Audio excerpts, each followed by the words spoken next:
It's going live. The Hangout is live on air. Well, good afternoon. It's a very good afternoon, good morning, depending where you are. Where I'm in South Africa, sun's going down the distance by the river fishing, and it's good morning where Jono Millin is. He's one of the co-founders of Drone Deploy, and he's very kindly agreed to talk to us this week, the week in which they became part of the Drone Code Foundation, the big Linux open source unveil. So, good morning to you, Jono. Yeah, good morning. Thanks so much for having me, Gary.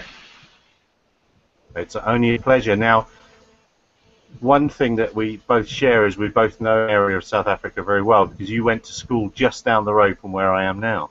Yeah, it is. It's a small world. It is indeed. So, how did you move? So, how did you move from the Midlands, here at KwaZulu-Natal Midlands in South Africa, to San Francisco? How does that work? You're only a young man. It was interesting. So down in KwaZulu-Natal is actually where I got my first taste of computers and learned all about kind of programming from early days at Hilton College. And then from there I went off to Rhodes University in South Africa to do an undergrad degree where I triple majored in computer science, information systems, and applied maths. And Wow. that's actually where the three founders met. Was, well, funny enough, Nick, the technical co-founder, is actually also a Hilton boy. And both of us went over to Rhodes, and we met our third co-founder, Mike Wynn, there at Rhodes, all sharing the same dorm, and we kind of hacked on a bunch of projects in maths and computer science together. And how long ago are we talking about for that? So Hilton for me was 2000 to 2004, and then Rhodes University was 2005 to 2008, and then So very quickly you've moved across to America. How on earth did that work then? yeah. So funny enough, it's all via the UK actually. After undergrad, Nick went off to Cambridge to do his master's in signal processing and then a PhD in machine learning. And I went off to the University of Edinburgh in Scotland to do a master's in big data and a PhD in machine learning as well. And Mike went off to Dublin in Ireland to work at Google. So we Wow. all kind of moved somewhat simultaneously all the way up north, and we've been hacking on a bunch of different business ideas in the past and working with different ways of trying to leverage interesting new technologies. And we all were very excited about what these unmanned systems could do. I think the first most exciting thing was, we were all RC helicopter pilots, and we crashed a lot of helicopters because they're challenging to fly. Mhm. And we saw these autopilots come out, and we were like, "Wow, this is incredible! We can suddenly, hopefully, crash less often and stick an autopilot into the helicopter, and we can get some stability and just a little bit of help and assistance with learning how to fly these things." And kind of grew from there is that all of a sudden now this thing can somewhat fly itself. And one of the first ideas that we tried to kick off in probably around 2009 was the idea we would ship a helicopter to a real estate agent. They would unbox this thing and push a button and kind of do the helicopter dance and run away and hide behind something. And this helicopter would take off and just get a whole bunch of aerial photos in its area. And then they would ship it back in its box back to us and kind of hold onto the SD card. And I think anyone who's learned RC helis will know that is the worst idea. But it didn't last too long, but we started thinking about ways in building businesses around this stuff back then. And in 2010, interestingly, because Mike would be going back to South Africa with Google, they gave him a security detail. And Mike kind of laughed because he's like, "This is my home country, I don't need a security detail to go home." But chatting with the guys that were running the security system, they also did a series of anti-poaching efforts. And so Mike asking them like what the big issues are and how they can solve these. And so in 2010, we started exploring more of a anti-poaching solution, looking at how we could use obviously fixed wings in the situation to get much greater coverage, but how could we use that in order to manage the Kruger National Park, which for those who don't know South Africa is an incredibly massive game reserve. It's about the size of Israel, sitting up in the northeast corner of the country. and it borders 2 other neighboring countries that people frequently jump the border, do a bit of poaching, and then head back home again. And what we largely realized with that was that it wasn't going to be a scalable operation. Like, we couldn't go to these game reserves and say, hi guys, here is a system that you can put in place. We can rapidly scale it across this massive area, because it required incredibly highly trained people.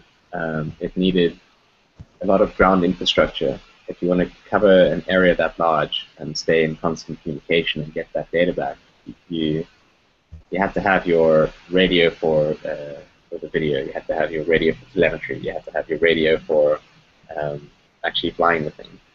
And then you have to have all these radios on the ground to talk with that, which generally required a big desk and a computer. And then you have to have somebody who's well trained enough to use the computer. And so on and so forth. The system gets more and more and more difficult, especially when you want to have a whole bunch of these things to cover such a large area. And so when we dug down into the unit economics, it just didn't quite make sense. And so we shelved that one.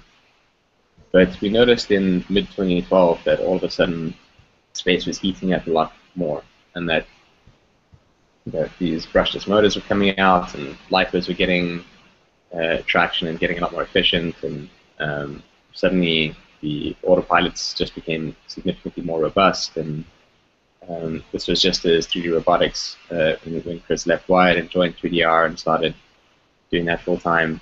There's just a lot of movement in the space that was making us think, wow, this may actually be viable now. And when we started looking into it again, and we realized that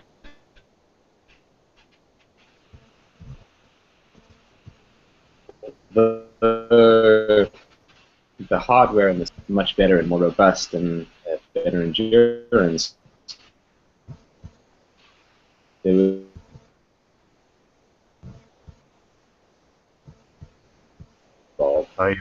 You're breaking up now. I don't know. Can you hear me now? I can hear you. Okay, all right. Yeah, you broke up. You said the hardware, everything had got a lot better, really. So you've arrived at this point now where you've got, in effect, a box that I'm going to put in line with my autopilot. Well, maybe you're better place to explain it than me.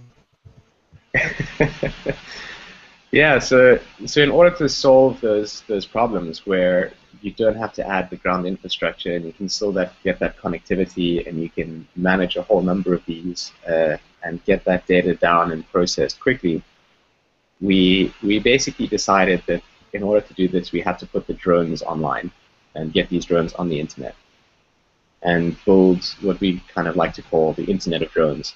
And to do that, we basically built a little box. It's about the size of a pack of cigarettes that we call a co-pilot. And this thing sits next to the autopilot, much like the little angel will sit on the shoulder and whisper good intentions into the ear of the brain. Our co-pilot sits there and basically tells the autopilot these are the set of waypoints that we should follow. So still lets the autopilot fully manage the flight controls. It makes the autopilot abstract what actual aircraft is working with, whether it's a quad versus a hex versus whatever. All those complicated problems have been solved by the guys at 3D Robotics and others. It doesn't make sense for us to reinvent that wheel. But our co-pilot is able to talk to the autopilot as well as the sensors. So we're able to trigger the camera to take a photograph at a certain location. And we're able to take that photograph and stamp the exit with all the lat, long, roll, pitch, yaw, etc. So that when we do push that over to the stitches, it makes it a lot faster to process. And because we have that internet connectivity, it means that we can get the data off the drone and into the cloud within fractions of a second. And that enables someone in a very, very different location. I think it all struck home when, in about February this year, I was in San Francisco on my cell phone, and I was controlling a robot over the skies of London in Richmond Park that a friend of mine was out there and had connected up.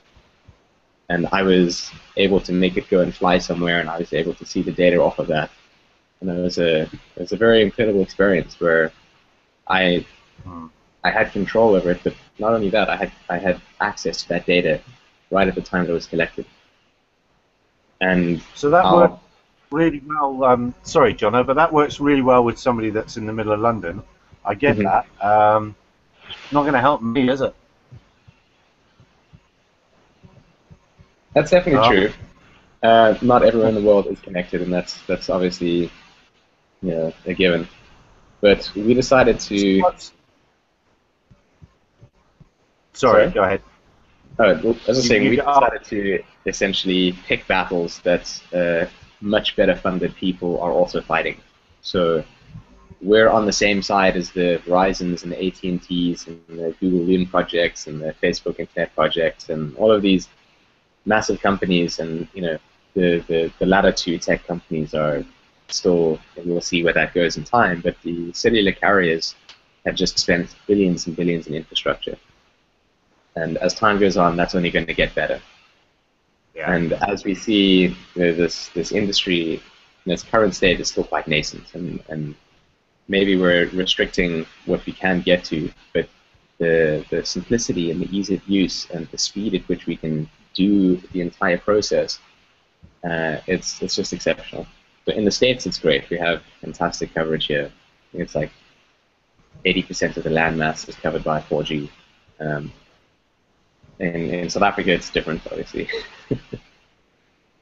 But I think you'd, at the end of the day, if you were at KMP, Kruger National Park, you would ensure, for many other reasons, not just for the aircraft reasons, that you could sense the park up in no end of ways, and a 4G backbone would help you get that back to wherever it needed to be. So it would make sense for them to ensure, even if they didn't switch it on for tourists in the park, because a lot of people don't like people, again, if you're not from South Africa, they don't like people being on their cell phones and accessing stuff. Or in the park, they should be looking at animals, not doing stuff online. So even they made a system that folks that are in the park couldn't use, but other products could. That would be great. So I've got a request then. When it gets here 4G and I can start using a platform here, so I'm excited to use it. I can instantly see the benefits. And you say it's like someone stood on your shoulder. I think I'd like mine to be a little R2D2. I think that'd be very cool. Just like at the back of the X-Fighter. That's what it should be, a little R2D2. That would be really, really cool. That's an awesome idea. Yeah, we can try a 3D printer version that will look like a little R2D2.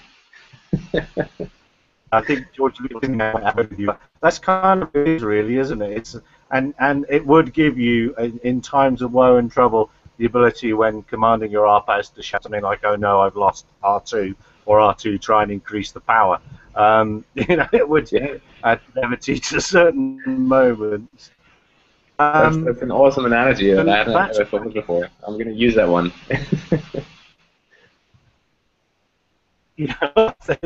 I'll let you have it free. So, have you got end users or people your systems? Yeah, so we're trying to make it as simple and safe as possible for the farmer out in his field to say, I need to get this aerial data. And he's the guy that's actually going to be using the interface, and that makes it's very important to be very simple, but very robust and very safe.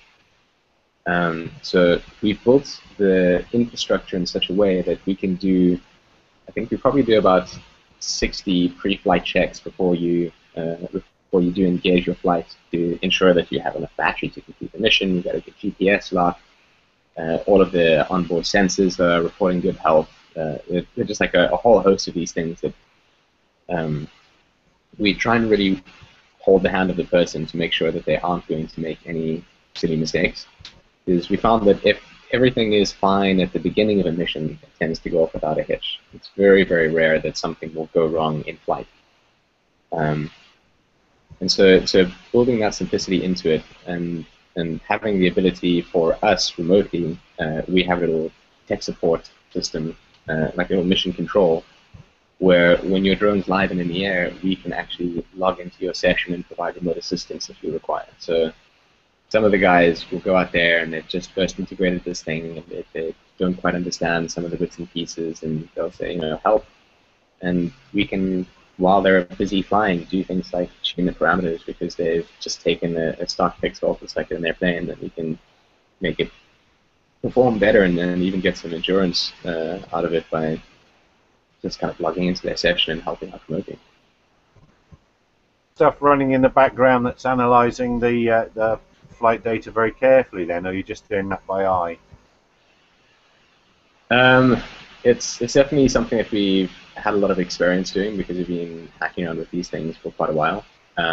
As time goes on, our mantra is like, let's get something out there, let's get something working as soon as possible.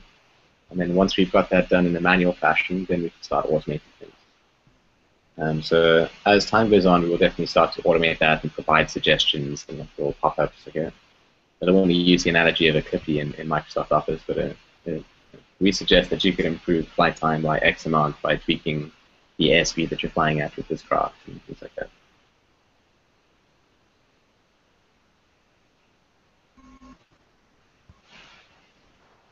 Yeah, and then the new 3D mapping system that's been released,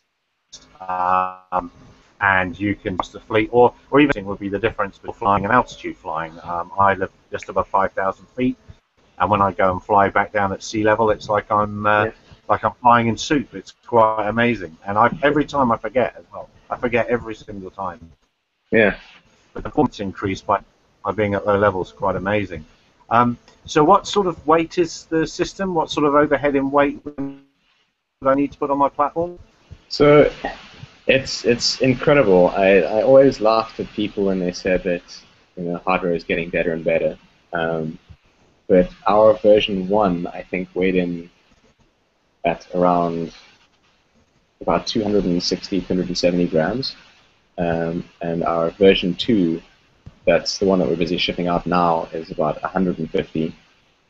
And we've got a version 3 in the works that's an even bigger saving in weight. So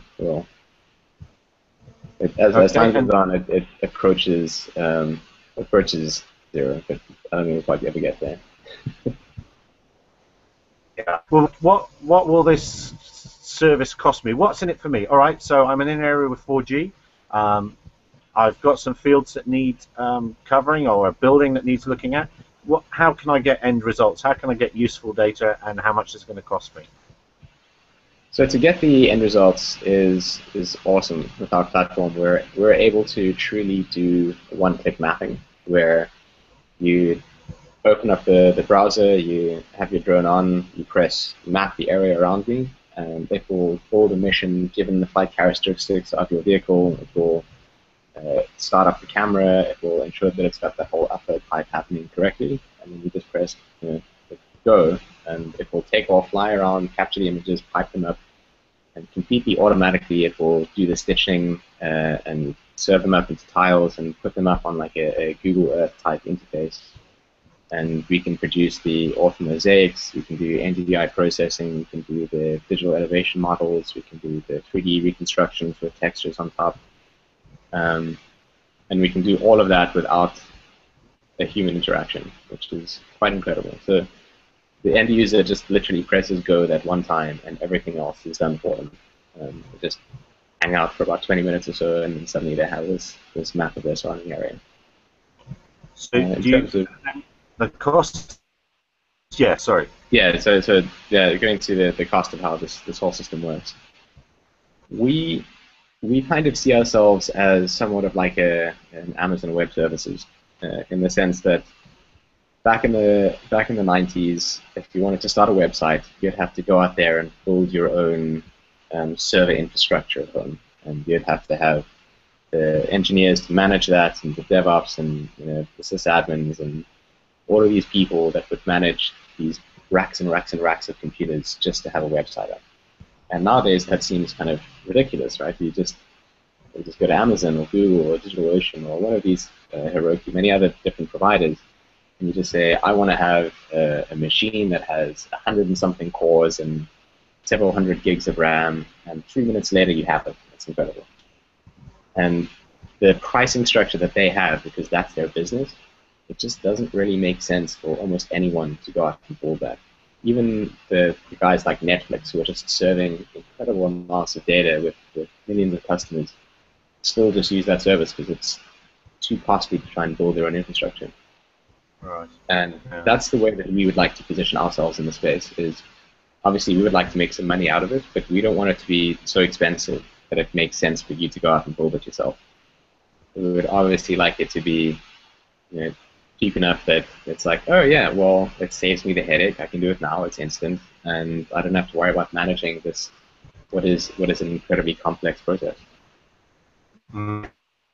No, I can already, do the traditional route with an aircraft and software on my computers. I can already see the benefits. And one of the things as an end user, as a standard end user, is I probably can't afford the computer that I really need to get the data crunch to make the auto mosaics and all that. If I had 5 or 6 of those i7 lined up with, my day would be a lot quicker. But you end up starting a process and crossing your fingers that when you wake up in the morning, nothing will have gone wrong or changed or and process. So that was hard. I mean, we've had to spend a lot of time understanding just how to use the software packages that other people have created, let alone automating it and getting the best results and tweaking it. So our engineering time that we've spent, we can essentially pass on to the end user.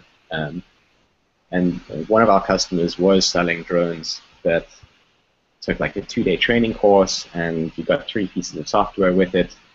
One to do the flight planning, one to do the data massaging, one to do the stitching, and then you ended up with this kind of unwieldy 5 GB geotiff, but you actually wanted to go out into the field and kind of take notes on things.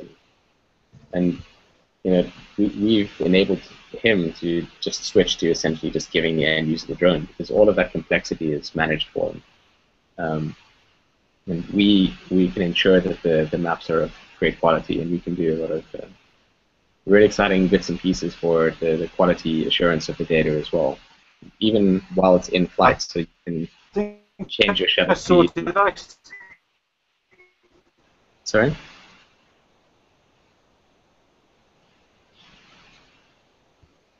In the background. I think you're back. Or I'm back. I think I saw somewhere that that you back in the room that format. So in theory, where I'm going with this is, if you had a mobile device in the field, if someone else had a mobile phone or tablet, and they were on the other side of the valley, they could also look at the data in relatively real time. Exactly. And what's fantastic about that is you used to go out there and try and map your area, and then you would go home and then you'd process your data, and then you'd come back a day or 2 or a week later, and conditions have changed, and you had all of this travel time. And what we're trying to enable is, go out there, send your flight up, and by the time you've packed everything up and stuck it in the back of the car, you have this data ready, and you can go out and start ground truthing it right there and then, and looking out for the interesting bits and pieces. And you have your phone that's already in your pocket, and you can see everything, and you can see where you are on this map that you just created. Yeah, no, it's very powerful. I actually get it. Are many people rushing to copy you? We haven't seen anyone quite yet. It is a very difficult problem. We've been heads down and relatively quiet and focused on this, just because there are so many people in the space that have very, very big promises and end up taking forever to get something out there. So we kind of focused and kept our heads down, and we had our beta program where we had, well, beta for the guys in the States, they never understand me. We had our beta program with a couple dozen of these explorers on it, and and just ironing out all the creases. And so what's happened in the last couple of weeks is we're starting to gear up for actual end user consumption and working with manufacturers to release this ready to fly, ready to map, ready to do everything for you, and you just have to click that one button type solution. And what do I do? How do I interface it with my autopilot? Is it 1,000 cables? Is it one cable? So at the moment it's two, but soon it will be one. And what it is at the moment is we just plug into one of the telemetry ports, and that allows us to get all of the state, but also do things like write parameters, write waypoints, change modes, those bits and pieces. And then we also have the power cable. But as we improve the hardware, we should be able to power the entire system directly off the telemetry port. So it's essentially, it's a very fancy telemetry radio.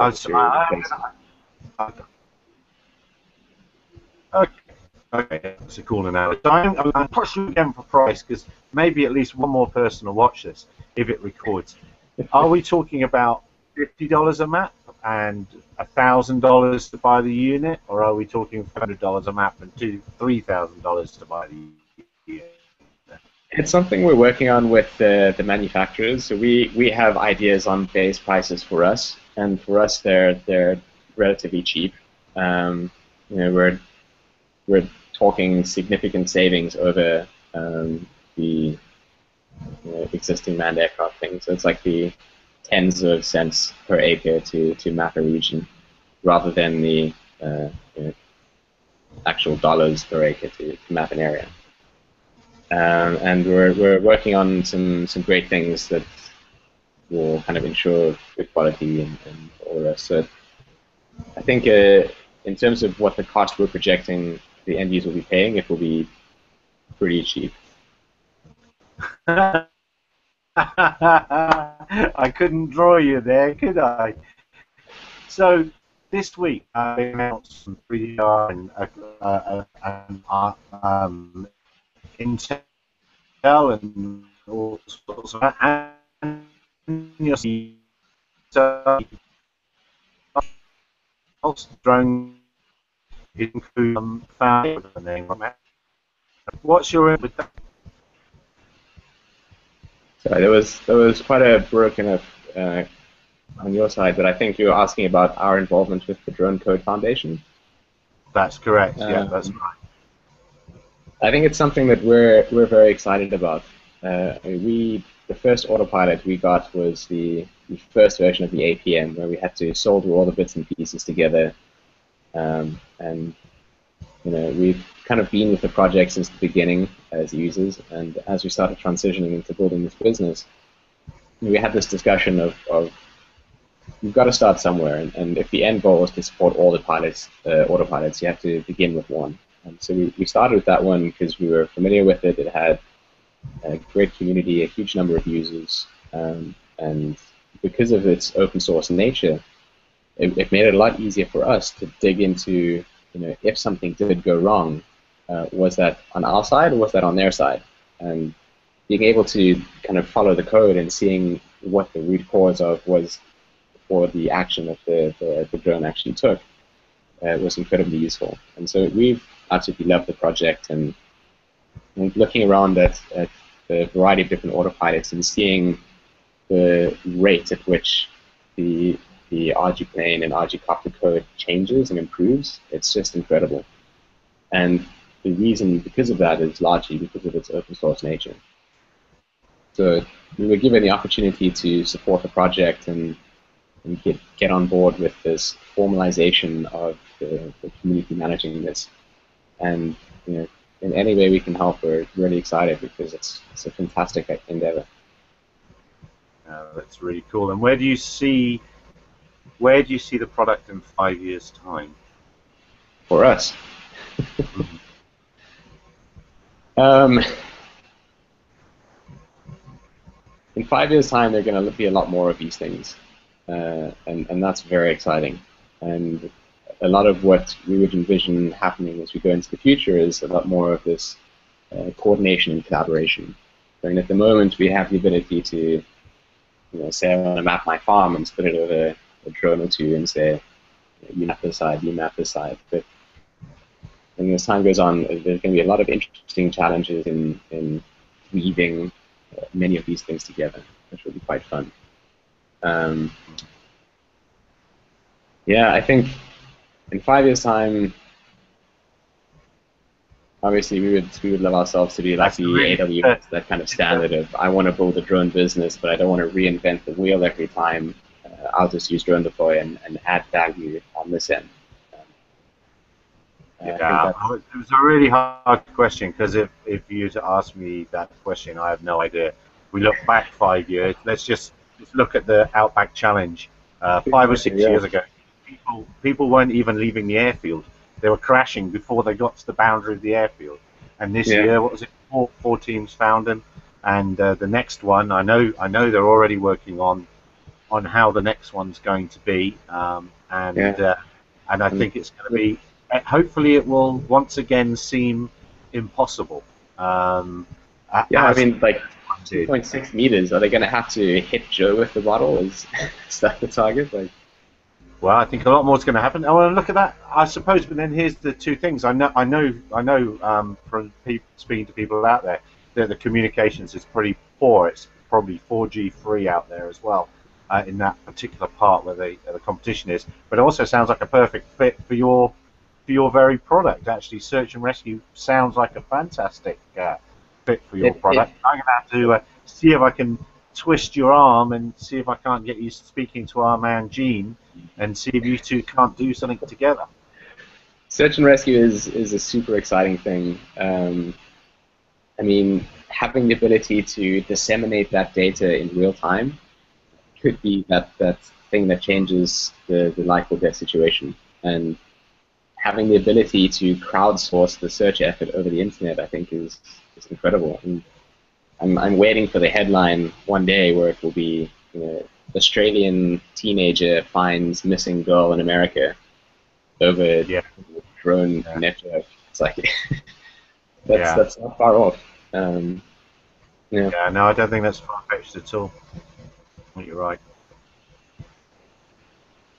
Well, so everything's going well. So did you move yourselves to San Francisco to be closer to 3DR then? It was more to be closer to like the traditional crazy entrepreneurial people. The mindset of people in this area is very different to everywhere else in the world.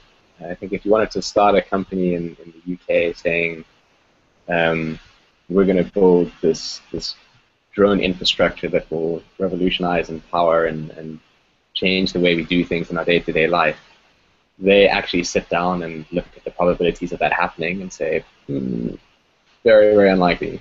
Whereas you come out here and you have the passion and the enthusiasm and the technical know-how, they're like, yeah, that sounds great. Let's do this. That's fantastic, Jono. And I think you're doing Hilton proud, you're doing South Africa proud, and you really are at the cutting edge of things, and it's fantastic and it's amazing. It blows my mind how quickly all this stuff moves along. I can remember at the beginning of those first APM boards when we bought in things like 3D waypoints, or even just back then, staying upright was a good thing. Exactly. Being upright and not hitting the ground was a really good thing, and that's very few years ago. And if we double it out, it was like 3-4 years ago. It was still very challenging just to keep it level. And now I think you touched on a little bit of people's expectations earlier, and I think we're hitting the point of the hype curve where we're reaching the peak of it. Inflated expectations or something like that? People certainly have some crazy ideas. They need a bit of leveling. When we go and we tell people that aren't part of this ecosystem what we have built, quite often the response is, well, of course, surely, right? Like, I've got my iPhone in my pocket and it's so small and I can Skype internationally with anyone pretty much anywhere. Why can't I FPV and HD over my, from my phone from anywhere, right? And if you come from the actual the industry, there is this kind of dichotomy of we expect Skynet to exist and we expect these robots to just be autonomous and do magical things because we see it in the movies, and it's not the case, but it's getting there. And I think, it's changing so quickly. It's changing so quickly that that 5-year question is a very difficult one. Yeah, that's why I did it. It's terrible, isn't it? It's shocking of them to do so. It is. It's impossible. 5 years is a crazy number in this game. I think almost this world's working faster than Moore's law. I think, perhaps, maybe, seems to be. I always say to people that we were back when it started. It was 1903. It was the right for us. And when we started playing at DIY drones, it was probably coming up to the end of the First World War. The First World War brought aviation on dramatically, and we're probably in the 30s now, I reckon. We're doing a little bit of air transport and barnstorming, but it's all getting together, and the DC-3 will be along shortly, I think, very, very shortly. Yeah, just that pack horse that will live on forever.